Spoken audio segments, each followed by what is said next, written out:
الحمد لله. بسم الله الرحمن الرحيم. الحمد لله رب العالمين، والصلاة والسلام على رسوله الكريم. أما بعد، قال الله سبحانه وتعالى في القرآن المجيد: الشهر الحرام بالشهر الحرام والحرمات قصاص، فمن اعتدى عليكم فاعتدوا عليه بمثل ما اعتدى عليكم واتقوا الله واعلموا أن الله مع المتقين. قال المؤلف رحمه الله في تفسير هذه الآية: الشهر الحرام أي المحرم. شہر حرام یعنی اشہر حرم، جو مہینے محرم ہیں، محترم ہیں، مقدس ہیں. مقابل بالشہر الحرام، شہر حرام مقدس مہینہ مقدس مہینے کے مقابل ہے. مقدس مہینہ مقدس مہینے کے بالمقابل ہے. یعنی اگر کوئی شخص محترم مقدس مہینے کی پامالی کرتا ہے، اس کا احترام نہیں کرتا ہے، ان مہینوں میں وہ جنگ و جدال کرتا ہے، تو اس سے جنگ کی جائے گی. گنہگار وہ ہوگا جس نے جنگ کی شروعات کی ہے، جس نے لڑائی کی ہے. تو مقدس مہینے کا احترام کا اس سے بدلہ لیا جائے گا. الشہر الحرام بالشہر الحرام، چونکہ صحابہ کرام مقدس مہینے میں ان کو ڈر تھا کہ کہیں کفار لوگ جو ہے جنگ شروع نہ کر دیں تو ہم لوگ کیا کریں گے. تو اس کا یہ مطلب نہیں ہے کہ وہ جنگ شروع کر دیں اور تم لوگوں کو جو ہے قتل کرتے رہیں اور تم بیٹھے رہو. نہیں، الشہر الحرام بالشہر الحرام، شہر حرام مقدس مہینہ محترم مہینے کے بالمقابل ہے، یعنی اس کا بدلہ لیا جائے گا، انتقام لیا جائے گا. فَكَمَا قَاتَلُوكُمْ، بس جیسا کہ وہ تم سے قتال کرتے ہیں فیہ، اس مقدس مہینے میں، فیہ اس میں یعنی مقدس مہینے میں. فَاقْتُلُوهُمْ، تو تم بھی انہیں سے قتال کرو، انہیں قتل کرو، فی مثل، اسی جیسے مہینے میں، اسی مہینے میں تم بھی اسے قتل کرو. رد لاستیضاع المسلمین ذالک، اس آیت میں رد ہے اس تعظیم کا جو مسلمان اس مہینے کی کر رہے تھے. یعنی اس کو بہت اتنا بڑا سمجھ رہے تھے کہ اگر کفار قتل کریں تو تمہیں کچھ نہیں کرنا، انہیں قتل کرنے دو، اتنا بڑا سمجھ رہے تھے. تو اس کا رد ہے کہ ایسا نہ سمجھو کہ تم اپنی گردن انہیں پیش کر دو اور وہ تمہیں قتل کرتے رہے. ٹھیک ہے، یہ مہینے محترم ہیں، مقدس ہیں، تم ان کی پامالی نہ کرو، تم ان کی بے احترامی مت کرو، لیکن اگر کفار کرتے ہیں تو پھر تم جو ان سے انتقام لے سکتے ہو. صرف انتقام لینا ہے، انتقام میں اعتداء نہیں کرنا ہے، زیادتی نہیں کرنی ہے، جیسا کہ آگے آیت میں آ رہا ہے. والحرمات قصاص، حرمات یعنی جمع حرمت ما یجب احترامہ. حرمات حرمتن کی جمع ہے جس کا معنی کیا ہے؟ ما یجب احترامہ، جس کا احترام واجب ہے. والحرمات قصاص، حرمات قابل قصاص ہے. حرمات یعنی جو محترم مہینے ہیں، محترم جگہ ہیں، ان کا اگر کوئی احترام نہیں کرتا ہے، ان کی پامالی کرتا ہے، بے احترامی کرتا ہے، تو ان کا بدلہ لیا جائے گا، ان سے قصاص لیا جائے گا. والحرمات قصاص، حرمات محترم مقدس مہینے مقدس جگہیں یہ قابل قصاص ہیں، یعنی ان کا قصاص لیا جائے گا. ای یقتص بمثلہا اذا انتہکت، جب ان کی بے حرمتی کی جائے، جب ان کے حرمات کو پامال کیا جائے، ان کے تقدس کو جب پامال کیا جائے، یقتص بمثلہا، اسی جیسا ان سے بدلہ لیا جائے گا، قصاص لیا جائے گا. بمثلہا اسی جیسا، یعنی اگر وہ لوگ ان مہینوں میں بے حرمتی کر رہے ہیں محترم مہینوں کی، تو محترم مہینوں ہی میں ان سے قصاص لیا جائے گا، بدلہ لیا جائے گا. یا محترم اور مقدس جگہ کی وہ بے حرمتی کر رہے ہیں تو ان سے محترم اور مقدس جگہ میں ان سے قصاص لیا جائے گا، بدلہ لیا جائے گا. فَمَنِ اعْتَدَى عَلَيْكُمْ، چنانچہ جو شخص تم پر اعتداء کرے، زیادتی کرے، بالقتال، قتال کے ذریعے، فی الحرم، حرم میں، حرم یعنی مکے میں یا مدینے میں، حرم میں دو جگہ ہیں حرم کی، محترم مقدس مکہ اور مدینہ. تیسری جگہ بیت المقدس ہے، لیکن اس کو وہ درجہ نہیں ہے جو حرمین شریفین کو جو درجہ ہے، وہاں اس کی ایسی حدود نہیں ہے جیسے حدود حرم مکہ اور مدینہ میں ہے۔ اویل احرام، یا احرام کی حالت میں کوئی تم پر اعتداء کرے، زیادتی کرے، احرام کی حالت میں کوئی شخص آپ پر زیادتی کرے، اب الشہر الحرام، یا شہر حرام میں محترم مہینے، مقدس مہینے ذوالقعدہ، ذوالحجہ، محرم اور رجب کے مہینے میں کوئی زیادتی کرے، فاعتدوا علیہ، تو تم بھی اس پر اعتداء کرو، تم بھی اس پر زیادتی کرو۔ کیا فرمایا؟ فاعتدوا علیہ بمثل ما اعتدى علیکم، بمثلی اس جیسا ہی ما اعتدى علیکم، جو اس نے تم پر اعتداء کیا، زیادتی کی، اتنی ہی تم بھی اس پر اعتداء کرو۔ سمى مقابلته، سمى مقابلته اعتداء لشبحها بالمقابل به في الصورة، یہاں پر یہ کہا جو تم پر زیادتی کرے تم بھی اس پر زیادتی کرو، تو یہاں پر تم بھی زیادتی کرو یہ کیوں کہا گیا ہے؟ یہ تو انتقام ہے، بدلہ ہے۔ جو زیادتی کر رہا ہے، جو ظلم کر رہا ہے، تو ظلم کرنے والے سے بدلہ لینے کو بھی یہاں ظلم سے تعبیر کیا ہے، اعتداء سے تعبیر کیا ہے۔ فمن اعتدى علیکم، جو تم پر ظلم کرے تم بھی اس پر ظلم کرو، یعنی اس سے انتقام لو، اس سے بدلہ لو۔ تو یہاں پر اعتداء سے کیوں تعبیر کیا ہے؟ بدلہ لینے کو، انتقام لینے کو۔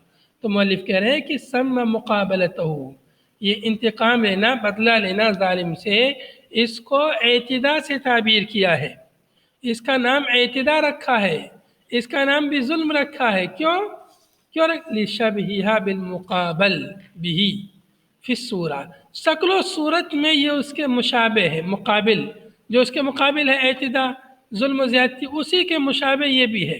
کسی نے آپ کو مارا اور آپ نے بھی اس کو ایک مار دیا، تو دونوں یہ مارنا ہی ہے، دونوں تو شکل و صورت میں مشابہ ہے، اس لیے اس کا نام بھی جو ہے اعتداء رکھا ہے، اعتداء سے اس کو تعبیر کیا ہے۔ فمن اعتدى علیکم، جو تم پر زیادتی کرے تو تم اس سے بدلہ لے لو، یعنی فاعتدوا علیہ، تم بھی اس پر اعتداء کرو، تم بھی اس پر زیادتی کرو، یعنی اس سے انتقام لو تم بھی، تمہارے لیے اتنا انتقام لینا جائز ہے، لیکن انتقام لینے میں، بدلہ لینے میں زیادتی نہ کرو، بدلہ لینے میں اللہ سے ڈرو، جیسا کہ آگے فرمایا واتقوا اللہ فی الانتصار، اور اللہ سے ڈرو فی الانتصار، بدلہ لینے میں، فی الانتصار، بدلہ لینے میں، یا ایک دوسرے کی مدد کرنے کا معنی بھی انتصار کا تھا، لیکن یہاں پر معنی زیادہ فٹ جو معنی بیٹھتا ہوا بدلہ لینے میں ہے، اللہ سے ڈرو۔ ایسا نہیں بدلہ لیتے لیتے تم جو ہے بہت ہی زیادہ اس پر تجاوز کر جاؤ، اس نے آپ کو ایک مارا آپ اس کو 10 مارو، تو یہ بدلہ نہیں ہوا، یہ تو زیادتی ہو گئی۔ واتقوا اللہ فی الانتصار وترک الاعتداء، ترک اعتداء یعنی ترک اعتداء میں اللہ سے ڈرو، ترک اعتداء میں یعنی تم بالکل بدلہ نہ لو تو وہ تم کو مارتے مارتے جائے گا پھر تو، اس لیے اللہ سے ڈرو بدلہ لینے میں اور بدلہ نہ لینے میں، ہے ترک اعتداء میں۔ وَاعْلَمُوا أَنَّ اللَّهَ مَعَ الْمُتَّقِينَ، جان لیجئے اللہ تعالیٰ متقیوں کے ساتھ ہے، عون، بالعون مدد کے ذریعے، والنصر ہے دونوں ہم معنی ہے، بالعون والنصر ہے تعاون کے ذریعے، مدد کے ذریعے اللہ تعالیٰ متقیوں کے ساتھ ہے، یعنی اللہ کی مدد، اللہ کی نصرت متقیوں کے ساتھ ہے جو اللہ سے ڈریں گے، اللہ سے ڈرتے ہوئے، اللہ کا تقوی اختیار کرتے ہوئے، اللہ کی باتوں کو مانیں گے، اللہ کی نافرمانی سے بچیں گے، اعتداء نہیں کریں گے دوسرے پر، تو اللہ تعالیٰ ان کی مدد فرمائے گا۔ وَأَنفِقُوا فِي سَبِيلِ اللَّهِ طَاعَتِهِ الْجِهَادِ وَغَيْرِهِ، اور خرچ کرو اللہ کے راستے میں، یعنی طاعتی اس کی اطاعت اور فرما برداری میں خرچ کیجیے، نافرمانی میں، معصیت میں خرچ مت کیجیے، یعنی الجہادی، جہاد فی سبیل اللہ میں خرچ کیجیے، وغیرہ اس کے علاوہ دیگر جو اعمال ہیں خیر کے ان میں خرچ کیجیے اپنے اموال کو۔ وَلَا تُلْقُوا بِأَيْدِيكُمْ إِلَى التَّهْلُكَةِ، اور اپنے ہاتھوں کو ہلاکت میں نہ ڈالو، اپنے اموال کو غلط جگہ میں خرچ کر کے، ظلم پر خرچ کر کے اپنے ہاتھوں کو ہلاکت میں نہ ڈالو۔ وَلَا تُلْقُوا بِأَيْدِيكُمْ إِلَى التَّهْلُكَةِ، اپنے ہاتھوں کو ہلاکت میں نہ ڈالو، ای انفسکم، اپنے آپ کو، اپنے نفسوں کو ہلاکت میں نہ ڈالو۔ والباء زائدۃ، ولا تلقوا بأیدیکم میں با ہے جو وہ زائدہ ہے تاکید کے لیے، الی التہلکہ، تہلکہ ان الہلاک، ہلاکت میں نہ ڈالو، کیسے؟ بالامساک عن النفقۃ فی الجہاد او ترکہ، بالامساک عن النفقہ، نفقہ کو روک کر کے جہاد میں، یعنی جہاد میں خرچ نہ کر کے، بخیلی کر کے اپنے آپ کو ہلاکت میں نہ ڈالو۔ یعنی اگر تم نے جہاد فی سبیل اللہ میں اپنا مال خرچ نہیں کیا تو دشمن تم پر چڑھ دوڑے گا اور تم ہلاک و برباد ہو جاؤ گے۔ تو اس طرح سے اپنا مال روک کر کے، بخیلی کر کے اپنے آپ کو ہلاکت میں نہ ڈالو۔ اور ترک ہی، یہ جہاد کو ترک کر کے اپنے آپ کو ہلاکت میں نہ ڈالو، یعنی اپنے ہاتھوں کو روک لو، جہاد نہ کرو ہاتھوں سے، تو اس طرح سے اپنے آپ کو ہلاکت میں ڈال دو۔ لِأَنَّهُ يُقَوِّي الْعَدُوَّ عَلَيْكُمْ، اس لیے کہ یہ جو چیز ہے ترک جہاد اور امساک عن النفقہ، یہ کیا ہے؟ یہ تقویت دے گی تمہارے دشمن کو تمہارے خلاف، تمہارے دشمن کو مضبوط کر دے گی۔ تم اگر جہاد کی تیاری نہیں کرو گے، تم اگر اپنے آپ کو مضبوط نہیں بناؤ گے اور جہاد کو ترک کر دو گے، تمہارا دشمن مضبوط ہو جائے گا، تم پر چڑھ دوڑے گا۔ اس لیے فرمایا وَلَا تُلْقُوا بِأَيْدِيكُمْ إِلَى التَّهْلُكَةِ، اور تم اپنے ہاتھوں کو ہلاکت میں نہ ڈالو، بربادی میں نہ ڈالو۔ یہاں پر کچھ لوگوں نے اس زمانے میں اس کا معنی یہ بھی نکالا ہے، اس زمانے میں فنگر پرنٹ سے انسان کا پتہ چل جاتا ہے کہ یہ کون انسان ہے۔ تو اپنے ہاتھوں کو ہلاکت میں نہ ڈالو، کوئی بھی غلط کام کرو گے تمہارے ہاتھوں کے نشان وہیں رہ جائیں گے اور تم پھنس جاؤ گے، ہلاک ہو جاؤ گے، برباد ہو جاؤ گے۔ تو اس لیے ایسا کام ہی نہ کرو جس سے پھنسو، ایسا کام ہی، غلط کام نہ کرو جس کی وجہ سے تم ہلاکت میں جاؤ۔ تو اس آیت سے بعض لوگوں نے فنگر پرنٹ کا استدلال کیا ہے۔ وَأَحْسِنُوا، اور احسان کرو، کیسے؟ بِالنَّفَقَةِ وَغَيْرِهَا، نفقہ کے ذریعے، خرچ کرنے کے ذریعے، وغیرہ، اور اس کے علاوہ دیگر جتنے بھی طریقے ہیں احسان کے ہیں، چونکہ یہاں پر امساک عن النفقہ کا ذکر ہے، تو اس لیے مؤلف نے یہاں پر تفسیر کی ہے بالنفقہ، احسان کرو، خرچ کر کے اللہ کی راہ میں، فی سبیل اللہ میں خرچ کر کے احسان کیجیے۔ ان اللہ یحب المحسنین، اللہ تعالیٰ محسنین سے محبت فرماتا ہے۔ ایصیبہم، مؤلف کہہ رہے ہیں کہ اللہ تعالیٰ انہیں ثواب دے گا۔ ان اللہ یحب المحسنین، اللہ تعالیٰ محسنین سے محبت فرماتا ہے، یعنی اللہ تعالیٰ انہیں ثواب دے گا، ایسا مؤلف کا کہنا ہے، ایسا مؤلف نے تفسیر کی ہے۔ لیکن ہم اس کی تفسیر کریں گے اللہ تعالیٰ محسنین سے محبت کرتا ہے جیسے اس کی شایع نشان ہے۔ ہم انسانوں کی جو محبت ہے ہم اس پر قیاس نہ کریں اللہ کی محبت کو۔ یہ یصیبہم، یہ تفسیر باللازم ہے، یعنی اللہ محبت کرے گا تو محبت کرے گا، ظاہر سی بات ہے اللہ تعالیٰ ثواب دے گا، بدلہ دے گا، لیکن یہ اس کا معنی نہیں ہے۔ یہ تفسیر باللازم ہے لیکن معنی نہیں ہے یحبہ، یحبہ کا معنی یصیب نہیں ہے، بلکہ اللہ تعالیٰ صحیح جو معنی ہے وہ یہ کہ اللہ تعالیٰ اپنے محسنین بندے سے محبت کرتا ہے، محبت کرتا ہے یعنی جیسے اس کے شایع نشان ہے۔ انسان کی محبت کیسے نہیں، کبھی گھٹ رہی، کبھی بڑھ رہی، کبھی کچھ اپنے مفاد کے لیے محبت یا کچھ دن، اللہ کے جیسے شایع نشان ہے ویسے اللہ تعالیٰ محبت فرماتا ہے۔ اس سے یہ لازم نہیں آتا جیسے انسان کی محبت ہے ویسے اللہ کی محبت ہے۔ اللہ کی محبت وہ الگ ہے، اس کی الگ شان ہے، وہ اللہ تعالیٰ بہتر جانتا ہے اس کی کیفیت کو۔ جیسے کچھ لوگ جو ہے اللہ تعالیٰ کے ہاتھ پیر کا انکار کر دیتے، کہتے ہیں کہ اس سے مشابہت لازم آتی ہے۔ مشابہت لازم نہیں آتی ہرگز، ہر انسان مخلوق میں بھی یہ ساری چیزیں الگ الگ ہیں، تو خالق اور مخلوق کی ایک جیسے کیسے ہو سکتی ہیں؟ جیسے میں آپ سے کہوں ہاتھ، میں نے آپ سے کہا ہاتھ، اب میں نے آپ سے کہا پیر، رجل، اب آپ کے دماغ میں ایک معنی آیا ہوگا پیر جب میں نے کہا ہے۔ اب میں آپ سے کہوں چیونٹی کا پیر، اب آپ کے دماغ میں ایک الگ معنی آیا ہوگا۔ اب آپ سے میں کہوں ہاتھی کا پیر، اب آپ کے دماغ میں ایک الگ معنی آیا ہوگا، حالانکہ ہے پیر ہی۔ اب چیونٹی کا پیر، ہاتھی کا پیر ایک جیسے ہو سکتے ہیں کیا؟ ہرگز نہیں ہو سکتے، دونوں الگ الگ ہیں بالکل۔ تو ایسے ہی جب ہم یہ کہیں گے اللہ کا پیر، تو اس سے یہ لازم نہیں آتا اللہ کا پیر جیسے ہمارا پیر ہے ویسا پیر ہے، جیسے اس کے شایع نشان ہے، اس کی کیفیت ہم نہیں جانتے۔ ہمارا بس ایمان ہے کہ اللہ کے پیر ہے، اللہ کے ہاتھ ہیں، اللہ کے آنکھ ہیں، جو جن صفات کا ذکر قرآن و حدیث میں آیا ہے ہمارا ان تمام صفات پر ایمان ہے۔ ایسے ہی یہ صفت بھی صفت محبت، اس پر بھی ہمارا ایمان ہے کہ اللہ تعالیٰ محبت کرتا ہے اپنے مومن بندوں سے، اپنے محسن بندوں سے، تو ہمارا اس پر ایمان ہے اللہ کی صفت محبت پر، ہم اس کی تعویل نہیں کریں گے۔ اب آگے حج سے متعلق بیان ہے، اس کو بہت غور سے سمجھنے کی ضرورت ہے۔ وَأَتِمُّ الْحَجَّ وَالْعُمْرَةَ لِلَّهِ، اور مکمل کرو حج اور عمرے کو للہ، اللہ کے لیے، یعنی ادوہما بحقوقہما، ان دونوں کو ان کے حقوق کے ساتھ ادا کرو، حج اور عمرے کو ان کے حقوق کے ساتھ ادا کیجئے۔ وَأَتِمُّ الْحَجَّ وَالْعُمْرَةَ لِلَّهِ، کس کے لیے کرنا ہے حج عمرہ؟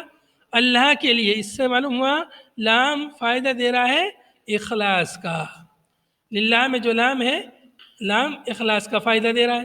وَأَتِمُّ الْحَجَّ وَالْعُمْرَةَ لِلَّهِ فَإِنْ أُحْصِرْتُمْ، اب آپ حج کرنے کے لیے گئے، عمرہ کرنے کے لیے گئے، لیکن راستے میں کسی نے آپ کو روک دیا، حج کرنے کے لیے، عمرہ کرنے کے لیے نہیں جانے دیا جا رہا ہے۔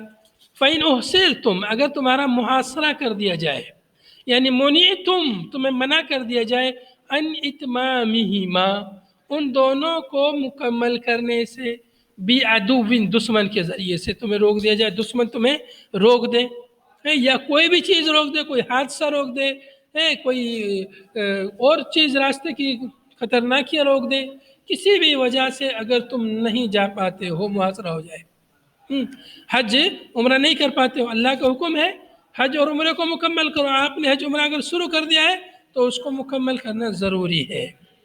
اب اگر روک دیے گئے تو کیا کرنا ہے؟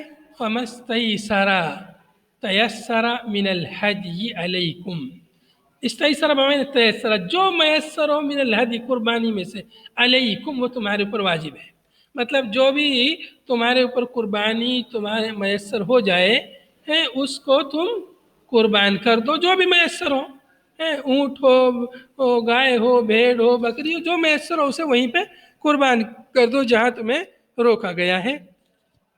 فَمَسْتَيْسَرَ، تَيَسَّرَ، الف حمزہ اور سین کی زیادتی یہاں پر ہے، تو یہ بھی ایک مبالغے کا معنی، زیادہ اللفظ تدل علی زیادۃ المعانی، تو یہ زیادہ یعنی بہت، جو بھی آسان ہو قربانی کے لیے، اس کو وہیں پر قربان کر دو۔ وَهُوَ شَاةٌ، اور وہ کم سے کم کیا ہے؟ وہ اقل شیء شاۃ ہے، بکری ہے، شاۃ میں بھیڑ بکری سب آتی ہیں، مذکر مؤنث۔ جی بول رہے تھے ابھی اس بار جو سب لوگ حج نہیں گئے کورونا کی وجہ سے، سب کو ریٹرن کر دیا، تو کیا گھر میں کر دینے کی نیکی ملے گی؟ نہیں، وہ الگ چیز ہے، وہ مسئلہ، وہ تو نکلے نہیں حج کے لیے، صرف پیسہ جمع کیے ہیں، اگر حج کے لیے نکل جاتے تو الگ مسئلہ ہوتا، باقی نہیں جا سکے ہیں وہ حج کرنے کے لیے تو اگلے سال چلے جائیں، لیکن اگر وہ صدقہ کرتے ہیں تو انہیں صدقہ کرنے کا ثواب ملے گا، حج کرنے کا ثواب نہیں ملے گا، حج کا جو فریضہ ہے وہ ادا نہیں ہوگا صدقہ کرنے سے۔ وَلَا تَحْلِقُوا رُؤُوسَكُمْ، جی اگر انتقال کر گئے ہیں تو انتقال اگر وہ کر گئے ہیں تو انہوں نے تو کوشش کی تھی حج کی، تو فریضہ ان سے ساقط ہو گیا ہے، اب ان کی طرف سے صدقہ کر سکتے ہیں، صدقے کا ثواب ان کو پہنچ جائے گا، یا ان کی طرف سے حج بدل کرا سکتے ہیں، کسی دوسرے کو بھیج کر ان کی طرف سے وہ حج کر سکتا ہے، جس نے خود پہلے اپنا حج کیا ہو، ایسے شخص کو بھیج کر کے ان کی طرف سے حج کرایا جا سکتا ہے، یا کوئی شخص وہیں رہتا ہو، اس کو پیسہ دے کر کے، خرچہ دے کر، اخراجات دے کر کے اس سے حج کرایا جا سکتا ہے اس کی طرف سے۔ وَلَا تَحْلِقُوا رُؤُوسَكُمْ حَتَّى يَبْلُغَ الْحَدْيُ مَحِلَّهُ، دیکھیے حج میں جب آدمی، حاجی صاحب جب احرام باندھ لیتا ہے حج کا یا عمرے کا، تو اس کے لیے کچھ کام کرنے منع ہو جاتے ہیں، ان کو محظورات احرام بولتے ہیں، جیسے بال کاٹنا، ناخن کاٹنا، خوشبو لگانا، سر ڈھانپنا، سلے ہوئے کپڑے پہننا، یہ سب اس کے لیے حالت احرام میں منع ہے، یہ جائز چیزیں ہیں، بال کاٹنا، ناخن کاٹنا، سر ڈھانکنا، یہ سب جائز چیز ہیں، کپڑا سلا ہوا کپڑا پہننا، یہ سب، لیکن حالت احرام میں ان کا استعمال نہیں کر سکتے، تو جو حرام چیز ہے ان کا بدرجہ اولا استعمال نہیں کر سکتے، جب حلال چیزوں کا استعمال نہیں کر سکتے کچھ چیزوں کا، تو حرام چیزوں کے بدرجہ اولا استعمال نہیں کر سکتے، جیسے کچھ لوگ حالت احرام میں بیڑی سگریٹ پیتے رہتے ہیں، تو یہ غلط ہے۔ اچھا، اب یہاں پر دیکھیے فرما رہے ہیں کہ فَإِن وَلَا تَحْلِقُوا رُؤُوسَكُمْ، اور تم اپنے سروں کا حلق نہ کرو، اے لا تتحللوا، یعنی تم حلال نہ ہو، چونکہ جب آدمی قربانی کر لیتا ہے اور شیطان جمرات کو کنکری مار لیتا ہے، یا جو ہے قربانی کر لے اور سر کے بال کٹا لے، حلق کرا لے، تو حلال ہو جاتا ہے۔ حلال ہونے کا مطلب جو چیز اس کے لیے حرام تھی وہ چیزیں اس کے لیے حلال ہو جاتی ہیں، جیسے بیوی سے ملنا، ہم بستری کرنا بھی حالت احرام میں منع ہے، وہ اس کے لیے پھر حلال ہو جاتی ہے، تحلل کبریٰ جب ہو جاتا ہے۔ تو ایسے ہی اس کے لیے یعنی خوشبو لگانا، سلے ہوئے کپڑے پہننا، یہ سب حلال ہو جاتے ہیں جب وہ حلال ہو جاتا ہے۔ حلال کب ہوتا ہے؟ حج میں جب وہ 10 تاریخ کو 2 کام کر لے 3 کاموں میں سے ہیں، یا 5 کاموں میں سے 2 کام کر لے، تو اس کے لیے حلت صغریٰ ہو جاتی ہے 2 کاموں سے۔ ایک وہ جمرات کو کنکری مار لے ہے، یا وہ قربانی کر لے، اور یا وہ حلق کر لے، ان تینوں کاموں میں سے کوئی 2 کام کر لے ہے، آگے پیچھے کر سکتا ہے تو وہ حلال ہو جاتا ہے۔ اب یہ آدمی روک دیا گیا پہلے ہی مکہ پہنچنے سے پہلے، تو اس کا کیا حکم ہے کہ یہ قربانی کر دے جو اس کے لیے میسر ہو، اور فرمایا کہ اپنے سروں کا حلق نہ کرو، لا تتحللوا یعنی حلال نہ ہو سروں کا حلق کر کے، بال کٹا کے حلال نہ ہو، حتی یبلغ الہدی المذکور، یہاں تک کہ یہ مذکورہ قربانی کا جانور پہنچ جائے محلہ اپنی جگہ پر، محلہ اپنی جگہ پہنچ جائے، یعنی حیث یحل ذبحہ، یعنی اس جگہ پہنچ جائے جہاں پر ذبح کرنا اس کا حلال ہو۔ ذبح اس کا کہاں کیا جاتا ہے؟ حدود حرم میں اس کو ذبح کیا جاتا ہے، لیکن اگر وہ جانور حدود حرم تک نہیں پہنچتا ہے تو ذبح کرنے کی جگہ یہاں پر جو ہے اس کے بارے میں اختلاف ہے، مؤلف نے کیا فرمایا ہے، وَهُوَ مَكَانُ الْإِحْصَارِ، ذبح کرنے کی جگہ کیا ہے؟ احصار کی جگہ، جہاں پر روکا گیا ہے حاجی کو، وہیں پر اسی جگہ پر وہ قربانی کے جانور کو قربان کر دے، یعنی ہدی کے جانور کو قربان کر دے۔ یہاں پر ایک بات یاد رکھیے گا، الہدی، ہدی یعنی ہدی قربانی کے جانور کہتے ہیں، اور یعنی جو حاجی کی قربانی ہے اس کو ہدی کہتے ہیں۔ حاجی صاحب کی قربانی کا جو جانور اس کو کیا بولتے ہیں؟ ہدی۔ اور جو غیر حاجی جو قربانی کرتا ہے عید الاضحیٰ کے موقع پر، اس کو اضاحی یا اضحیہ یا اضحیہ بولتے ہیں، اس کو اضاحی بولتے ہیں، اضاحی اضحیہ کی جمع ہے، اور جو حاجی صاحب کی قربانی ہے اس کو ہدی بولتے ہیں۔ ٹھیک ہے، یہ بات یاد رکھیے گا، جب بھی ہدی کا ذکر آئے تو سمجھ جائیے حج کی قربانی کا ذکر ہے، اور جب اضاحی کا ذکر آئے سمجھ جائیے غیر حاجی کی قربانی کا ذکر ہے۔ ٹھیک ہے، تو جب ہے حتی یبلغ الہدی المحلہ، یہاں تک کہ ہدی پہنچ جائے اپنی جگہ، اس کی جگہ کہاں ہے؟ جہاں پر اس کا حلال کرنا جائز ہے۔ اور یہ امام شافعی کے نزدیک یہ جگہ کون سی ہے؟ مکان الحصار، جس جگہ بھی حاجی صاحب کو روکا جائے وہیں وہ اپنی جانور کی قربانی کر دے۔ تو یہ اس کے لیے حکم ہوگا جو حاجی اپنے ساتھ میں قربانی کا جانور لے کے جا رہا ہے ساتھ، لیکن جس کے ساتھ میں قربانی کا جانور نہیں ہے اس کے لیے وہاں بھی نہیں مل رہا جہاں روکا گیا ہے، تو اس کا پھر مسئلہ الگ ہے۔ فَيُضْبَحُ فِيهِ بِنِيَّةِ التَّحَلُّلِ، ذبح کر دیا جائے گا اسی جگہ میں جہاں پر حاجی صاحب کو روکا گیا ہے، بنیت التحلل، تحلل کی نیت سے، یعنی حلال ہونے کی نیت سے کہ اب ہم احرام کھول دیں گے، کپڑا پہن لیں گے اور جانور کی قربانی کر دیں گے اور سروں کے بال کٹا لیں گے۔ تو جانور کی قربانی کر کے فَيُذْبَحُ فِيهِ بِنِيَّةِ التَّحَلُّلِ، نیت تحلل کے ذریعے وہیں پر ذبح کر دے، وَيُفَرَّقُ عَلَى مَسَاكِينِهِ، اور اس کو تفریق کر دیا، تقسیم کر دیا جائے گا اس کا گوشت مسکینوں پر، علی مساکینی، وہیں کے جو مسکین ہیں ان پر تقسیم کر دیا جائے گا، صدقہ خیرات کر دیا جائے گا اس کا۔ وَيُحْلَقُ، اور اس کے بعد میں حلق کیا جائے گا، سر کا حلق کیا جائے گا۔ وَبِهِ يَحْصُلُ التَّحَلُّلُ، اور اسی سے تحلل حاصل ہو جائے گا، حلال ہو جائے گا آدمی، انسان حلال ہو جائے گا، یعنی حاجی صاحب حلال ہو جائے گا، مطلب اب احرام کا کپڑا وہ کھول دے گا، اب اپنا کپڑا سلا ہوا کپڑا پہن لے گا۔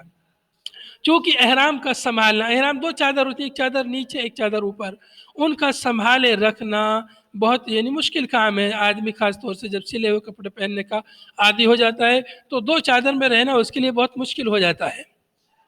تو وہ سب سے پہلے حاجی صاحب یہ کوشش کرتا ہے جلدی سے اس احرام سے چھٹکارا مل جائے تاکہ اس کو سنبھالنے کی پریشانی نہ رہے اور دیگر کام عبادت ہے ان کو اچھی طرح ادا کر سکے. چونکہ نیچے کی چادر ہے اس میں نیچے انڈر ویئر بھی نہیں پہن سکتے, بنیان بھی نہیں پہن سکتے, تو بڑے مسائل ہوتے ہیں سردی وغیرہ میں خاص طور سے, یا جس کو انڈر ویئر کی عادت ہے اس کے لیے حج میں بہت لمبا چلنا بھی پڑتا ہے پیدل پیدل, تو اس شخص کے لیے چلنا پیدل مشکل ہو جاتا ہے بغیر انڈر ویئر کے, پیر رگڑ رگڑ کے زخم ہو جاتا ہے دونوں پیروں کے درمیان میں, تو بڑا مسئلہ ہوتا ہے صرف احرام کی حالت میں رہنا.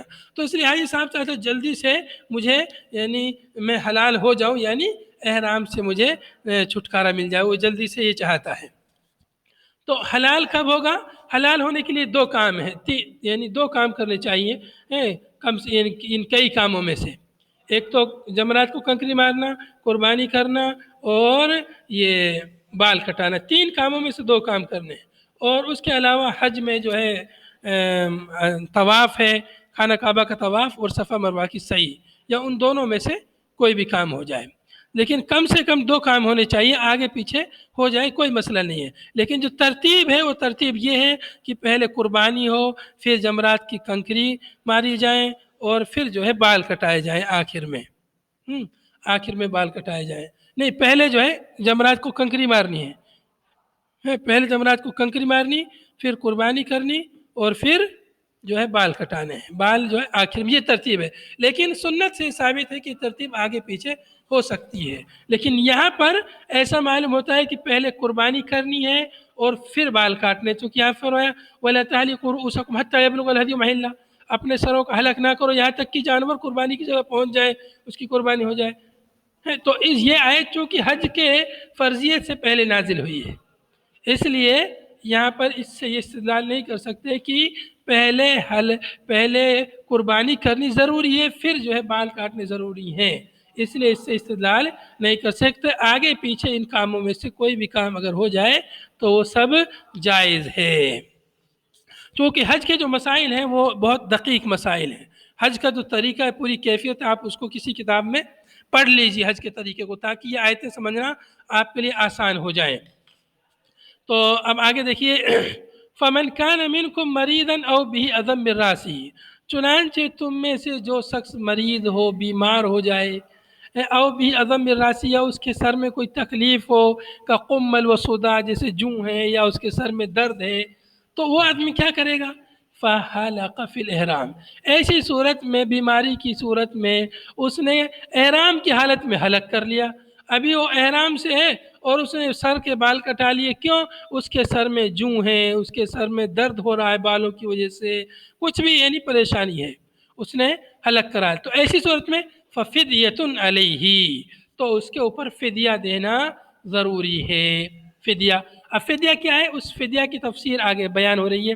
من بیانیہ من صیامن, روزہ رکھے کتنے دن؟ لثلاثۃ ایام, 3 دن وہ روزہ رکھے. اگر کسی نے حالت احرام میں بال کاٹ لیے, بال کاٹنا منع حالت احرام میں, بال کاٹ لیے یا کوئی اور کام کر لیا, خوشبو لگا لی, سلے وہ کپڑے پہن لیے, کوئی اور محظورات احرام میں سے کچھ بھی کیا, فَفِدْيَةٌ عَلَيْهِ, اس کے اوپر فدیہ ہے. کتنا؟ من صیام, روزہ رکھنا, من ثلاثۃ ایام, 3 دن. او صدقۃ, یا صدقہ کرنا. صدقہ کتنا کرنا ہے؟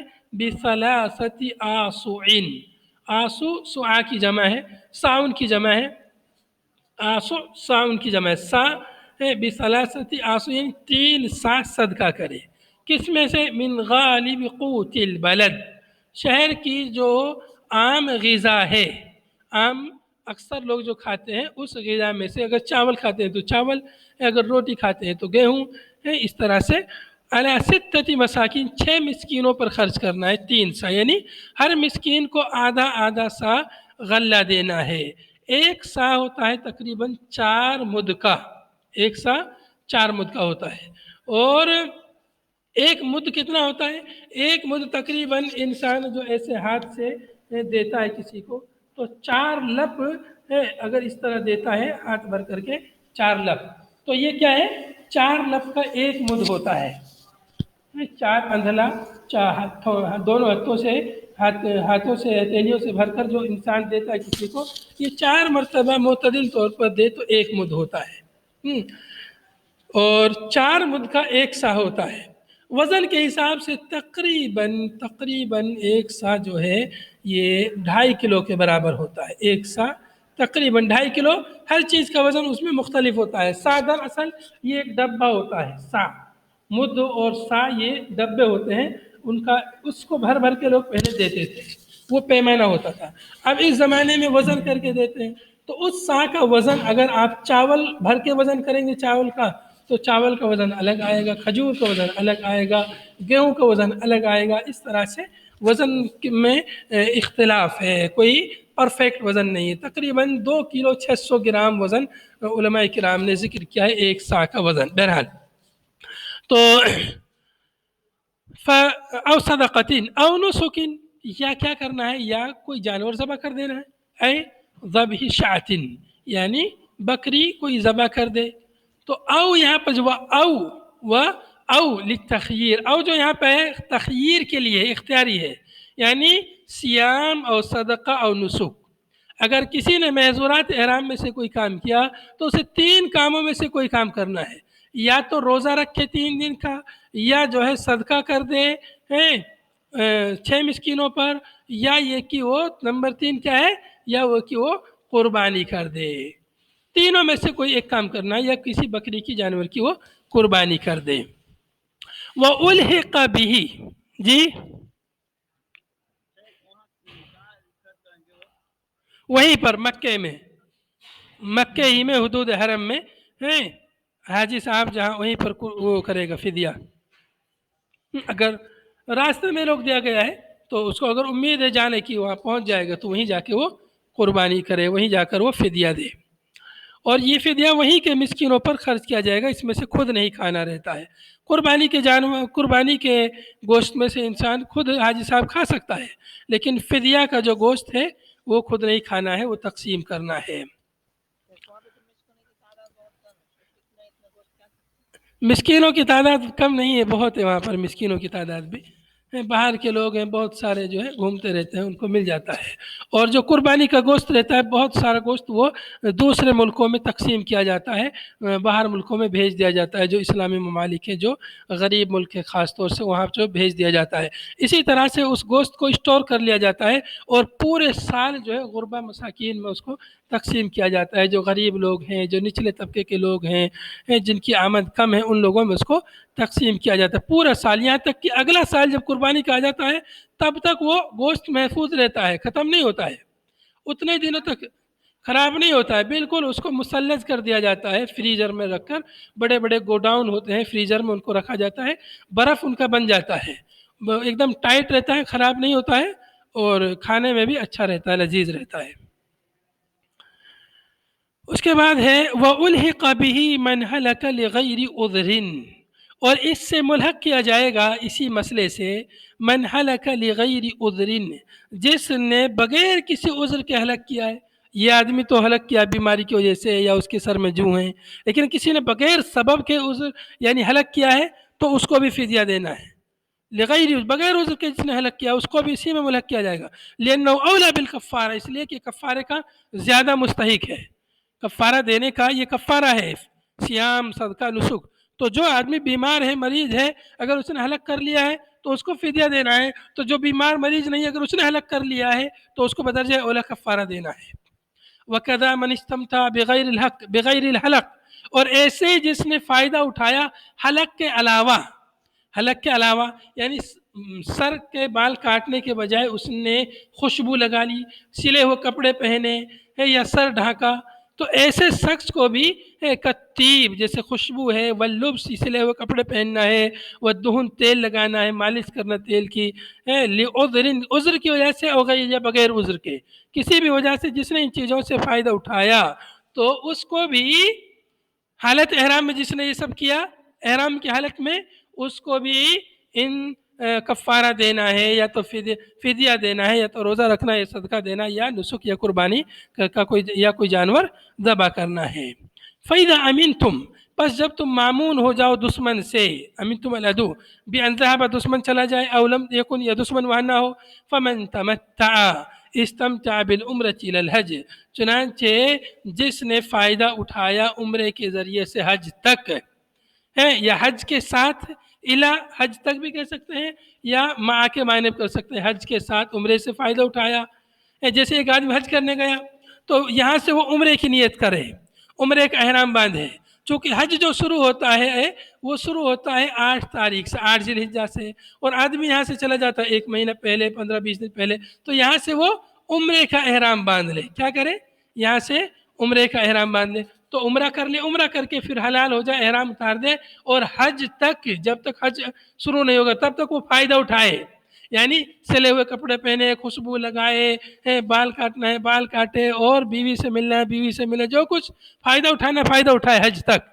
تو جس نے عمرے کے ذریعے فائدہ اٹھایا حج تک، یا حج کے ساتھ ساتھ عمرے سے فائدہ اٹھایا، حج کرنے گیا اور ساتھ میں عمرہ بھی کر لیا، تو یہ ہے، اس کو بولتے ہیں حج تمتع۔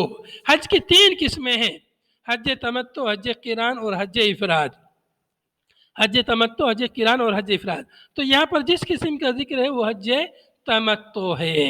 تو جس نے فائدہ اٹھایا عمرہ کے ذریعے بسبب فراغه منها بمحظورات الاحرام، اس طور پر کہ وہ فارغ ہو گیا عمرے کے ذریعے، بسبب فراغه منها یعنی من العمرہ، بمحظورات الاحرام، محظورات احرام سے فائدہ اٹھایا، یعنی جو چیزیں حرام ہیں حالت احرام میں ان کو محظورات احرام بولتے ہیں۔